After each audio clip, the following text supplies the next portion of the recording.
All right, Shalom Yashala, back again with another lesson inspired through the Rakak Kodash, which is the Holy Spirit. I want to give all praise to Yahweh Hashem Yahushai, double honors to the elders of Yasha'Allah, all right, which I believe to be the elders and apostles of Great Millstone. Much respect to those men and much respect and honors to all my fellow ministers that's out here pushing this truth, man. All right, this is just a quick lesson I just put together through the Spirit and power of Yahweh Hashem Yahushai. I pray it be edifying. Earlier I was out and about, and I was just thinking to myself how the harvest is reap. All right, these people are ready. All right, this whole situation, this Windows 19 virus has really showed the where people are to me. You know, to me it showed the allegiance and the stupidity of people, how people are blindly wandering after the beast, as it tells you, Revelation 13:3, the people will be doing. And this is all a part of it's all spiritual, you know. When you look at the minds of the people, it tells you, you know, in Corinthians how the people minds would be blinded. You know, Apostle Paul spoke of that, man. You know, if our gospel be hid, it is hid to those that are lost, whom the God of this world have blinded their minds, right? And one of the precepts I always like to bring out through the Spirit when I'm holding camp is that Joel 3:13. It says, "Put ye in the sickle, for the harvest is ripe. Come get you down, for the press is full, the fats overflow, for their wickedness is great." And this is going into prophetic, it's going into prophecy regarding what you call World War III or Armageddon. All right, there's going to be a specific time when this thing is going to happen, because the prophecies, they're all appointed for a certain time in the earth. All right, they're comparable to, you know, a garden. You can compare it to a garden, you know, when you plant a seed and you wait and you water it, and over time it grows, you know, and then eventually it's time to reap. All right, you know, sowing and reap. That's why you reap what you sow, right? So I was just listening to the elders and apostles, and they brought out Revelation 14, which is which precepts with this same verse right here. And I'm gonna go ahead and get that, because I was inspired to go into the word sickle and what it looks like and what it is, and really dig deeper into this.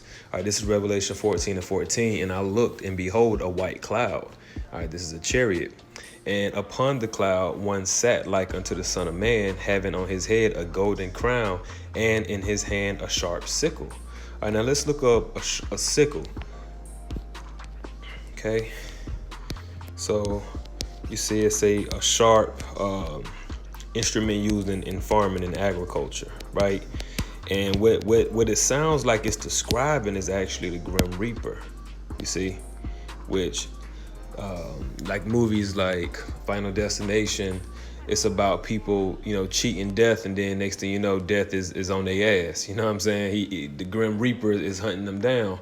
And that's who Yahushua is. Yahushua would be equivalent of the Grim Reaper, all right? Yahweh Hashem Yahushua at the end of the day, because at the end of the day, they control life and death, all right? The Most High first and foremost, but then the Lord said that all judgment and power was given unto him, all right? So that's what it sounds like it's describing here. The Grim Reaper, which is Yahushua, right? "And in his hand a sharp sickle," verse 15, "And another angel came out of the temple, crying with a loud voice to him that sat on the cloud, Thrust in thy sickle." Now this reminds me of 2nd Esdras, the 13th chapter, where Ezra saw a vision of Yahushua making his return on a chariot that was so big he called it a mountain. All right, and when I read these scriptures, I envision the Lord coming, like standing on the chariot. You know what I'm saying? Standing on a big ass chariot, and that's what it sounds like it's describing here. It says, "And another angel came out of the temple, crying with a loud voice to him that sat on the cloud, Thrust in thy sickle and reap, for the time has come." Let's look at that word thrust. All right, let's see what that means, because these definitions, they help you put it all together, you know, through the Spirit. All right, thrust, to push forcibly, to shove, to put or drive with force. All right, so to push forcibly. Let's look at some synonyms. Upshot. I ain't really feeling those. To stab or pierce as with a sword. All right, bet. All right, so to stab or pierce with a sword. It says thrust in thy sickle, so he gonna strike, he gonna push with that sharp instrument, that sickle, and reap, because that's what the sickle is used for. All right, when you And I pulled it up. What is a sickle used for in farming? This curved iron blade was an agricultural tool used for reaping cereal crops at harvest time. All right, the handle was probably made of wood or bone. The sickle made it easier and faster to harvest crops. All right, so the Lord is coming back to do a harvesting. Okay, let's go back to Revelation 14. Verse 15 at the end, it says, thrust in thy sickle and reap, for the time has come for thee to reap, for the harvest of the earth is ripe. Right. So the Lord is going to come back. And what's going to signify that the earth is ready for that time? One is the MOTB prophecy, Revelation 13, verse 16 on down, right? That has to happen, as the apostle Tahar has said, as he teaches that, that has to be, that prophecy has to come to pass first. All right, World War III, the MOTB, that prophecy has to come to pass first before the Lord comes back. All right, and that's going to take place before the actual World War III Armageddon takes place. You see, so once these things take place, that harvest, all right, and it's funny because I'm looking outside because I'm growing a blueberry plant, and you can it's a beautiful thing, and it's a patient thing watching, these plants and these fruits and these, a garden or vegetables, whatever, watching these things grow. And then when the harvest is ready, it's like, okay, it's time to go out there and reap what I sowed, right? So it says, for the harvest of the earth is ripe, Salakia. And what happens when it's ripe? You come in and reap. All right, you come in and gather what you sowed, your fruits of your labor. That word reap means to cut or gather a crop or harvest. All right, to harvest a crop from a piece of land. So to cut or to gather, right? So back at Rev 14, verse 16, and he that sat on the cloud thrusting his sickle on the earth, and the earth was reaped. And another angel came out of the temple which is in heaven, he also having a sharp sickle. And another angel came out from the altar, which had power over fire, and cried with a loud voice to him that had the sharp sickle, saying, thrust in thy sharp sickle. Right, and that's going to go into what? Those missiles. All right, those missiles, that nuclear fire. All right, it's another angel that's going to be controlling that happening. All right, that's another sharp sickle that's going to be thrust. And it says, thrust in thy sharp sickle and gather the clusters of the vine of the earth, for her grapes are fully ripe. Now, what does that go into? All right, let's go to 2nd Esdras, the 9th chapter. All right, now this was written, This was written about 2,500 years ago or 500 years ago before Yahushua came. All right, this is 2nd Esdras 9 and 20. So I considered the world, and behold, there was peril because of the devices that were coming to it. And I saw and spared it greatly. The Lord is going to spare this earth. Why? And have kept me a grape of the cluster and a plant of a great people. You see? So the cluster would be the Israelites, and the grape of the cluster, all right, which would be, is the what's known as the remnant or the elect. All right, in the Bible, the Lord keeps speaking about a remnant. He also calls them elect, which goes back into the word chosen. He has a certain amount, a numerable amount of souls that he has predestined, all right, to receive salvation at the second coming of the Lord. Verse 22, let the multitude perish then, which was born in vain, because it's all about the elect, no one else. And let my grape be kept and my plant, for with great labor have I made it perfect. Right, and the Lord is actually perfecting us. He's perfecting us through these trials and tribulations that we go through. All right, all of these curses and all the things that we've been through as a people.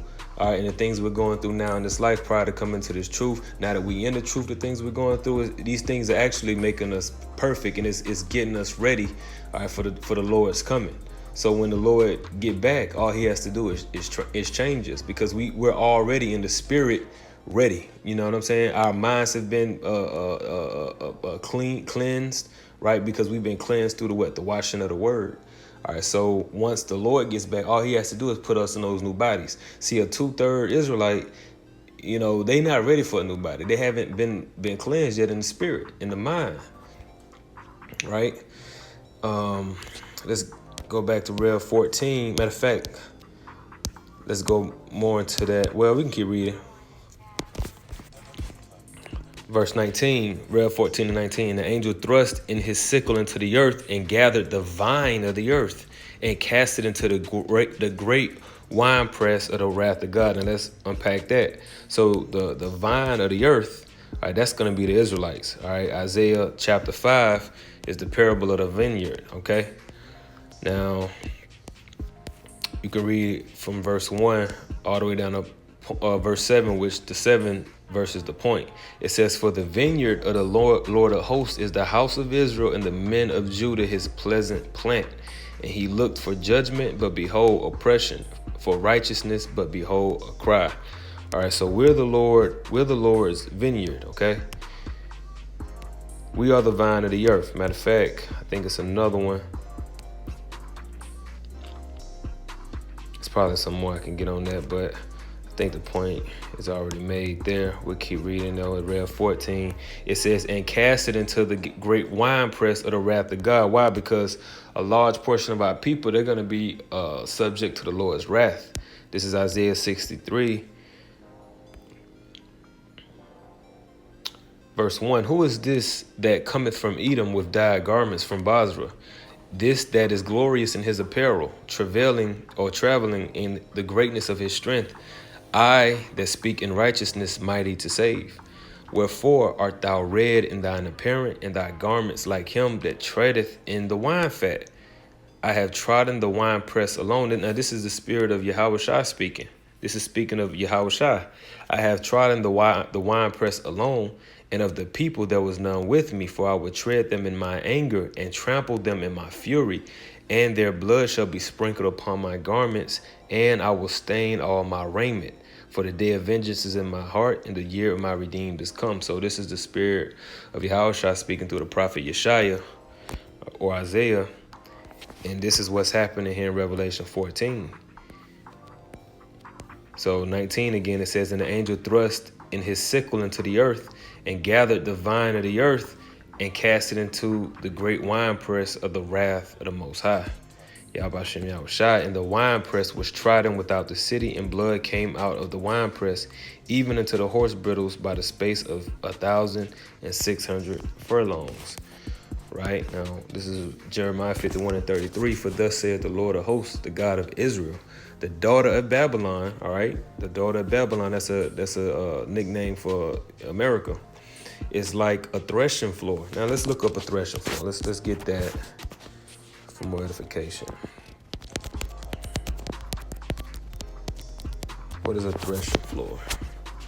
Threshing floor,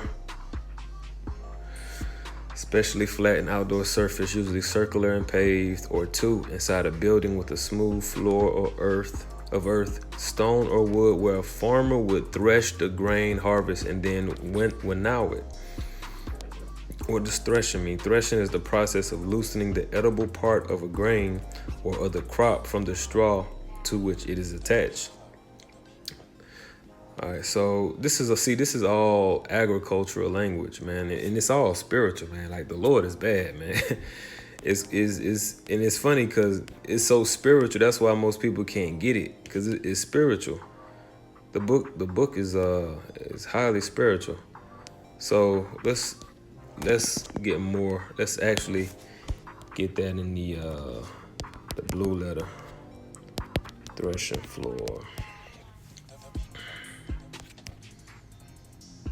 So we're gonna look it up in the Hebrew first.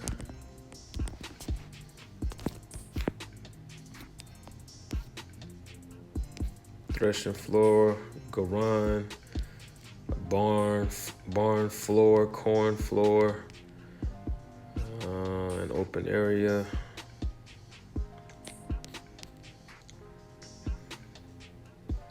All right, so let's go back.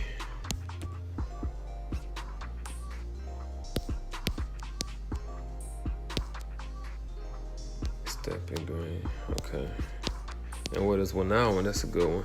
The word translated as winnowing fork in the World English Bible is a tool similar to a pitchfork that would be used to lift harvested wheat up into the air, into the wind. And the thing is, we supposed to know what all this stuff already means, man. But this just goes to show you that how um, how how different the world is, man. How the world is, even though it's the same, spiritually, things are still the same, but things are so much different. Esau is really tapped into the blessing. Everything is pretty much, he owns everything, because now we don't have to grow our own food and labor out here and sow and wait and reap. We're not familiar with these things.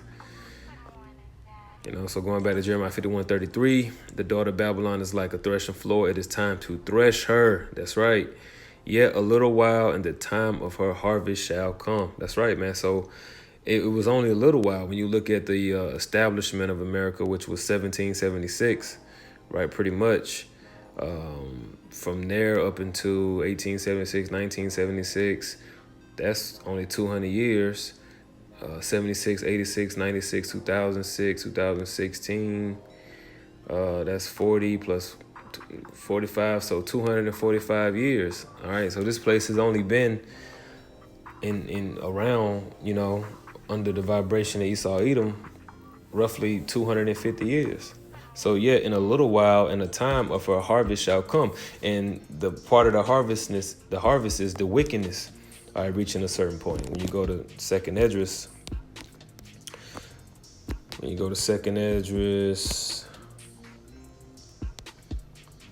matter of fact, we can get it in Revelation 18.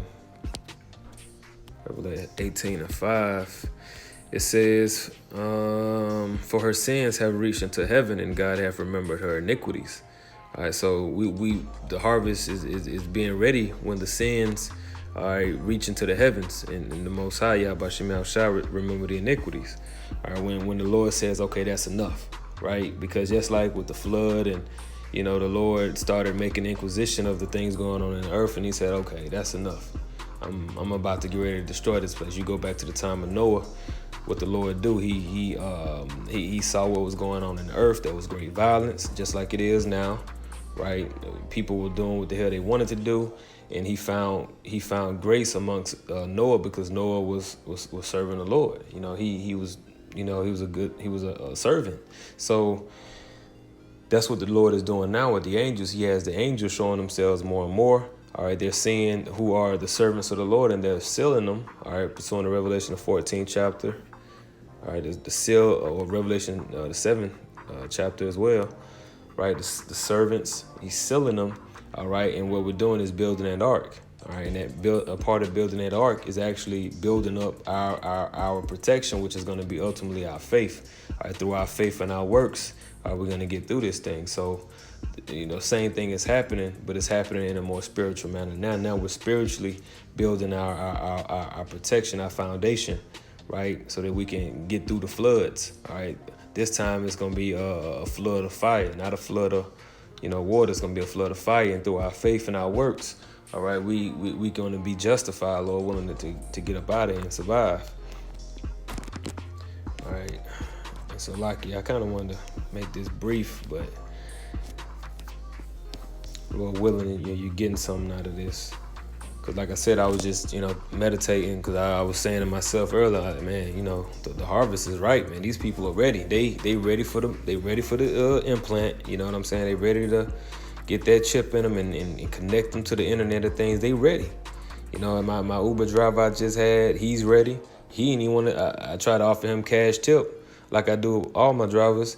He didn't want to take the cash, and the reason why is because he probably believe of it's bad germs, and he don't want to get it because of that shit that Esau don't put out there. So, he ready. He said he was jabbed up. He ain't have his mask on. So hey, the harvest is right, man. It's a lot up. Shit, look at this Jake. I'm looking at a Jake right now on a slingshot, them little 3-wheel slingshots.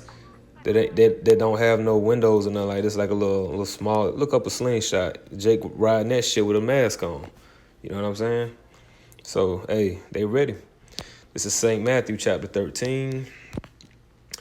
All right, and this is the parable of the tares among the wheat, because this is all a part of gathering, and you see, it's all tying in. You know what I'm saying? Matthew 13:24, another parable put he forth unto them, saying, the kingdom of heaven is likened unto a man which sowed good seed in his field. But while men slept, his enemy came and sowed tares among the wheat. All right, now I'm just gonna show y'all this in case you don't know. Tares and wheat, they look just the same. Okay, see, tares look identical. All right, to wheat.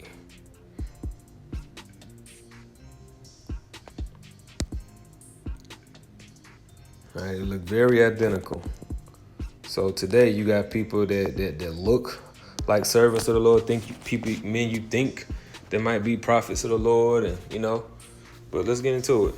But while men slept, his enemy came and sowed tares among the wheat and went his way. Yeah, like Esau, very likely he has agents amongst these camps. All right.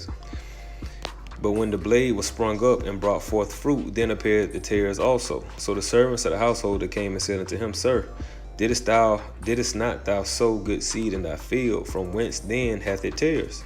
He said unto them, An enemy have done this. The servant said unto him, Wilt thou then that we go and gather them up? But he said, Nay, lest while ye gather up the tares, ye root up also the wheat with them. Let both grow together until harvest. And in the time of harvest, I will say to the reapers, Gather ye together first the tares, and bind them into bundles, and burn them, but gather my wheat into the barn.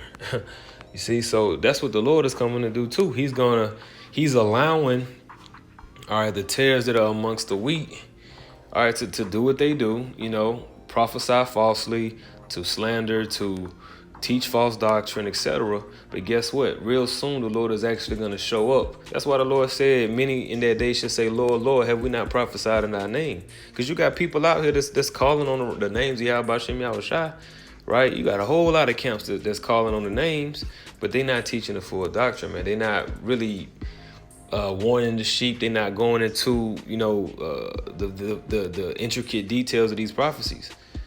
The harshness, the seriousness, the nastiness, the terror of Jacob's trouble, etc. They just going into repenting and that's it. Repent and let's go into the kingdom of heaven. Once we get everybody to repent, when it ain't that simple, it's a whole lot more than that.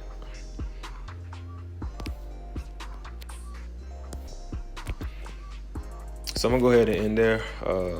Lord willing, that was edifying. I hope I made a good point there. Matter of fact, let me just summarize. So, like I said, I was thinking about how the harvest is ripe, and I just was thinking about that Joel, the 3rd chapter, about the sickle, and the harvest is ripe, and basically you can tell from the wickedness that's going on in this earth, the pride, all right, the deception.